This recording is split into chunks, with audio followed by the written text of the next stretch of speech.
Why do you want to know? Just answer the question, Rain. What if I don't want to?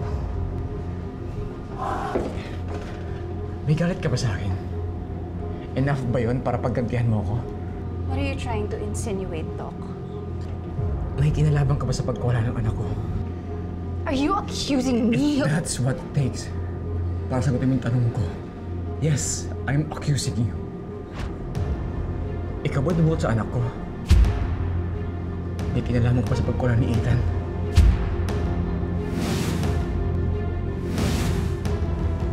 Diyos ko, tulungan niyo po kami ng asawa ko. Tulungan niyo po kaming mailigtas ang anak namin bago siya lalong saktan ng kumuha sa kanya. Tulungan mo po kaming mahanap kung sino ang kumuha sa anak namin. Kung hindi ho si Amado, sino pa ho ba may galit sa aming mag-asawa? Anong klaseng tanong yan, Dryle? It's a simple yes or no question, Rain. May kinalaman ka ba sa pagkawala ni Ethan? I can't believe you're even suspecting me. First of all, may connection ba ako sa anak mo? Only a psycho is capable of doing something like that. Yes. Si Raulo lang pwedeng lumuot sa anak ko. At parang yung batang paggantihan niya sa mga galit na sa pamilya ko. Ano bang kasalanan na nagawa namin sa kanya para gawin niya sa amin to? Para mandamay siya ng batang walang kamalay-malay. Ulit tanong, Rain.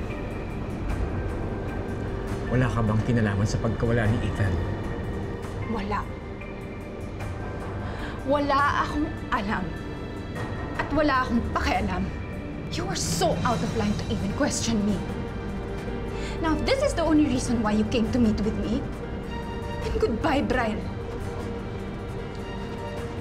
Huwag mo na akong iistorbohin ulit at huwag mo rin akong idadamay sa misery mo. Alam mo kung ano nangyayari sa'yo? Karma. Karma kasi bastos ka. And sadly, walang gamot ang karma kahit doktor ka pa.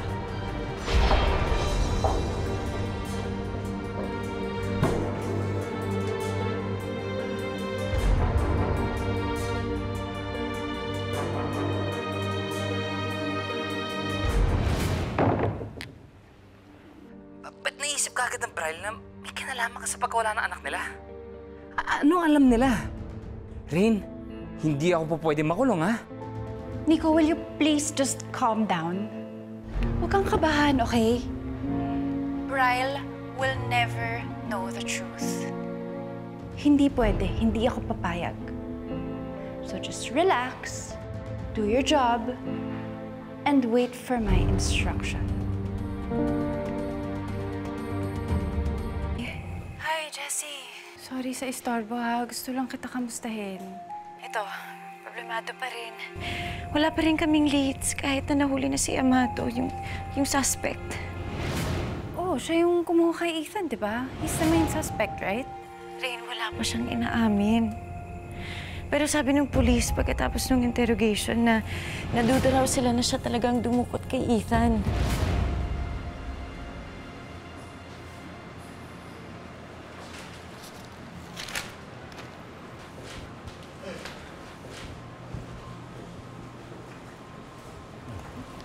Sir.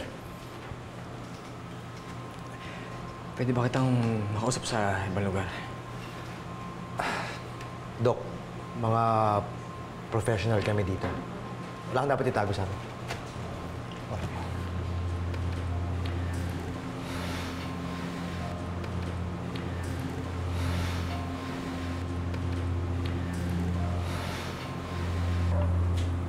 Sir, may suspect akong iba bukod kay Amado.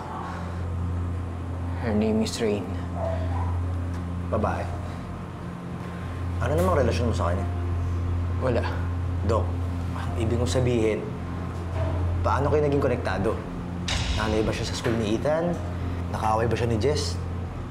Ang asawa mo? Paano siya nagalit sa inyo?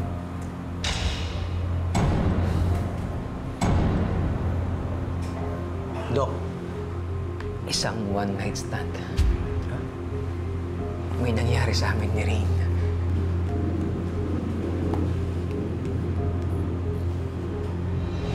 Ano? May ibang suspect yung mga polis? Oo. Pero hinahanap pa nila.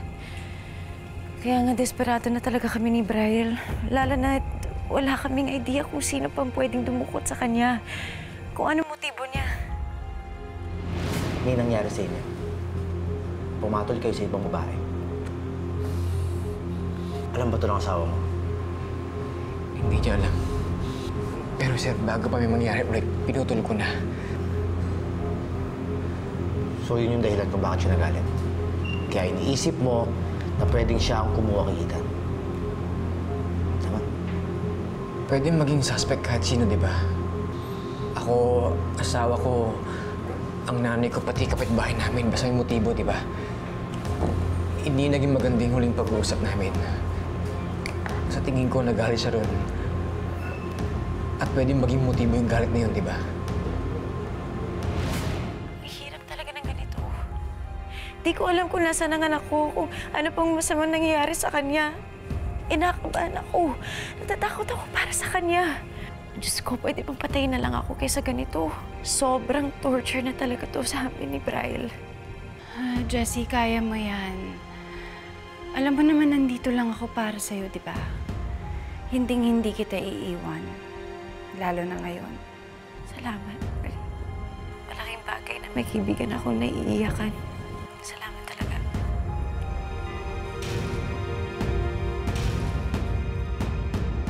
Ano nga ulit pangalan niya, Dok? Tsaka address. Rain season.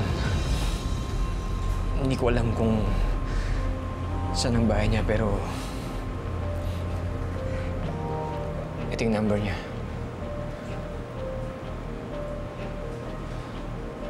Sir. Larry, pakiusap. Kung pwedeng wala lang iba makakalam nito. Huwag na sanang mabot sa asawa ko.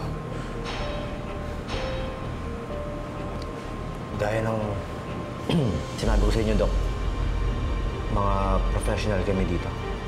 Huwag kayo mag-alala. Iimbestigahan ko itong babaeng to. Salamat.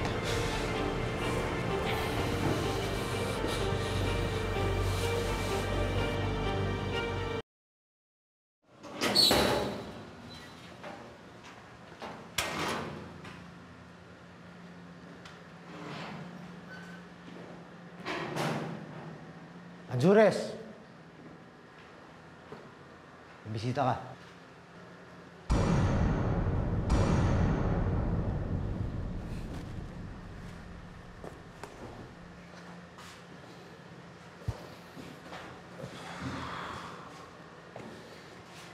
Kagabi, yung asawa mo nandito. Ngayon, ikaw naman. Ano, papaaminin mo rin ako? Alam mo, wala kayong papala sa akin. Palabasan niyo na lang ako dito. May iba ka pang kaso laban sa amin. Kaya ka nandiyan ngayon. Pero hindi pa rin ako naniniwala na wala kang alam sa nangyari kay Ethan. Ginagantihan mo kami. Itinago mo siya. Kaya, Amado, nagmamakaawa na ako sa'yo. Saan mo itinago ang anak ko? Di ba naghanap na kayo doon sa tinutulayan ko? O, may nakita ba kayo? Wala, di ba? Wala siya doon kasi sa ibang lugar mo siya dinala. Amado, ikaw lang ang alam kong makakagawa nito. Kaya maawa ka naman. Asa na ba talaga ang anak ko? Hindi ko alam. Wala akong alam sa sinasabi mo. Pero alam mo, natutuwa ako dahil namumroblema kayong mag-asawa ngayon. Ganyan-ganyan naramdaman ko nung namatay yung anak ko. Ang sakit mawalan ng anak, di ba? Sobrang sakit! Sana nga hindi talaga ikaw ang kumuha kay Ethan.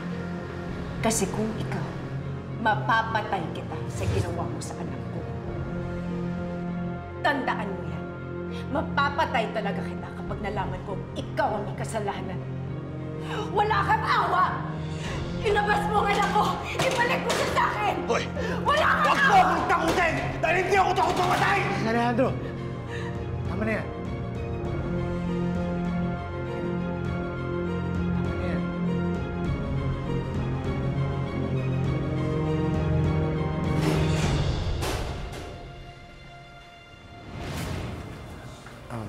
Ma'am, mabuti pa, maupo muna kayo.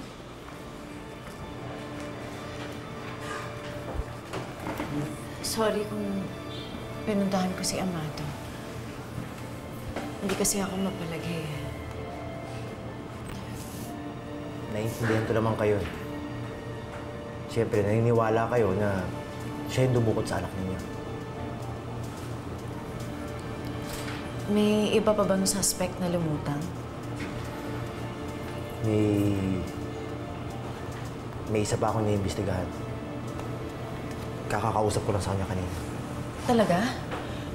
Sino siya? Anong pangalan niya? Huwag niyo munang alamin. Bakit wag? Sino nga siya? Ba't ayaw mo sabihin sa akin? May karapatan ako malaman kung sinong bagong suspect niyo.